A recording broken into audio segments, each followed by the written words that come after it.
Mumbai ইন্ডিয়ান্সের player সম্পর্কে একেবারেই চমকপ্রদ রিপোর্ট সামনে এসেছে এবং এখন সে বিশাল সমস্যার মধ্যে পড়েছে। হ্যাঁ বন্ধুরা, শিবালিক শর্মা, যিনি হার্দিক পান্ডিয়া এবং ক্রুণাল পান্ডিয়ার সঙ্গে বরোদা দলের হয়ে খেলেন, তাকে রাজস্থান পুলিশ হেফাজতে নিয়েছে। শিবালিক শর্মাকে আইপিএল 2024 সিজনে মুম্বাই ইন্ডিয়ান্স 20 লক্ষ টাকায় দলে নিয়েছিল, কিন্তু তিনি একটি ম্যাচও খেলেননি। এখন তার সম্পর্কিত একটি চমকপ্রদ রিপোর্ট সামনে এসেছে।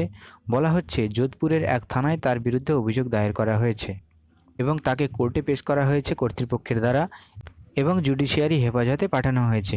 তার বিরুদ্ধে অভিযোগ হলো, যেই মহিলার সঙ্গে তিনি সম্পর্কে ছিলেন সেই মহিলা শিবালিক শর্মার বিরুদ্ধে অভিযোগ করেছেন যে তিনি তাকে বিয়ের মিথ্যে প্রতিশ্রুতিতে শারীরিক সম্পর্কে লিপ্ত করেছেন। তারা 2023 সালে বরোদার এক ট্রিপে দেখা করেছিলেন, যেখানে তাদের বন্ধুত্ব ভালো হয় এবং পরে তারা সম্পর্কে জড়িয়ে পড়েন। এই সম্পর্ক এগোয়, দুই পরিবারের মধ্যেও দেখা হয় এবং এঙ্গেজমেন্টের পরেই তারা শারীরিক সম্পর্কে লিপ্ত হন। এবং পরে সেই মহিলা যখন শিবালিকের বাবা মায়ের সঙ্গে দেখা করতে বরোদা আসেন, তখন তার বাবা মা তাকে জানান যে তারা তাদের ছেলের জন্য অন্য বিয়ের প্রস্তাব বিবেচনা করেছেন। যখন তাকে বলা হয় যে এই এঙ্গেজমেন্ট বিয়ে পর্যন্ত যাবে না, তখন তিনি রাজস্থান পুলিশের কাছে একটি আনুষ্ঠানিক অভিযোগ দায়ের করেন এবং মিডিয়া রিপোর্ট অনুযায়ী পুলিশ সব আইনগত প্রক্রিয়া সম্পন্ন করেছে, যার মধ্যে রয়েছে মহিলার মেডিকেল টেস্ট এবং কোর্টে তার বয়ান গ্রহণ করা।